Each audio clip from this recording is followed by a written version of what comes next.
ní òdodo lọ́kùnrin lóbìnrin lórílẹ̀ lájò ní gbogbo àgbáyé ẹ̀yin tẹ́ ń ṣe ẹbọ láti ìgbà táwa ti ń wo program Save Your Soul láti yíwà padà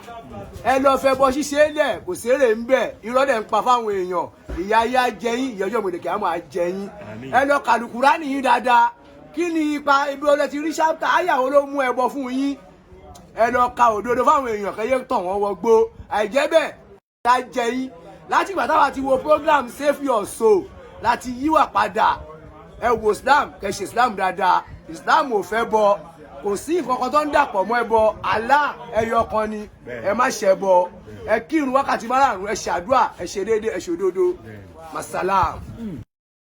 Assalamu alaikum warahmatullahi wabarakatuh. Mo kí gbogbo ẹ̀yin ọmọ mùsùlùmí òdodo lọ́kùnrin lóbìnrin lórílẹ̀ lájò ní gbogbo àgbáyé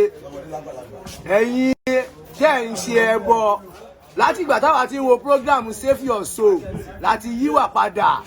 ẹ lọ fẹ́ bọ ṣíṣe lẹ̀ kò sérè ń bẹ̀ irọ́ dẹ̀ ń pa fáwọn èèyàn ìyá ayá jẹyìn ìyọjọ́ mọ̀lẹ́kẹ́ àmọ́ àjẹyìn ẹ lọ kàlùkùrá nìyí dáadáa kí ni ipa ibi ọlẹ́ ti rí ṣápítà àyàwó ló mú ẹbọ fún yín ẹ lọ ka òdodo fáwọn èèyàn kẹyẹ tàn wọ́n wọgbó àìjẹ́ bẹ́ẹ̀ ìyàtá jẹyìn láti ìgbà táwa ti wo program Save Your Soul láti yíwà padà ẹ wo Islam kẹsì Islam dáadáa Islam ò fẹ́ bọ kò sí nǹkan kan tó ń dàpọ̀ mọ́ ẹbọ Allah ẹyọ kan ni ẹ má ṣe bọ ẹ kírun wákàtí márùn-ún ẹ ṣàdúrà ẹ ṣe déédéé ẹ ṣòdodo masalam. Assalamu alaikum warahmatullahi wabarakatuh. Mo kí gbogbo ẹ̀yin ọmọ mùsùlùmí òdodo lọ́kùnrin lóbìnrin lórílẹ̀ lájò ní gbogbo àgbáyé ẹ̀yin tẹ́ ń ṣe ẹbọ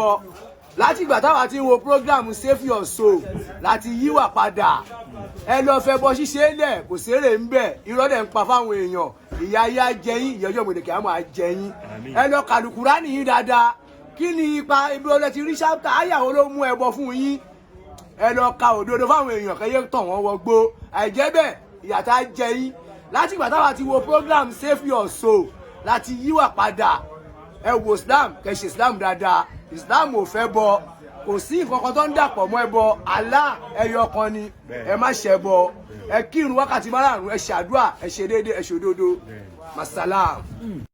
Assalamu alaikum warahmatullahi wabarakatuh. Mo kí gbogbo ẹ̀yin ọmọ mùsùlùmí òdodo lọ́kùnrin lóbìnrin lórílẹ̀ lájò ní gbogbo àgbáyé ẹ̀yin tẹ́ ń ṣe ẹbọ láti ìgbà táwa ti ń wo program Save Your Soul láti yíwà padà ẹ lọ fẹ́ bọ ṣíṣe lẹ̀ kò sérè ń bẹ̀ irọ́ dẹ̀ ń pa fáwọn èèyàn ìyá ayá jẹyìn ìyọjọ́ mọ̀lẹ́kẹ́ àmọ́ àjẹyìn ẹ lọ kàlùkùrá nìyí dáadáa kí ni ipa ibi ọlẹ́ ti rí ṣápítà àyàwó ló mú ẹbọ fún yín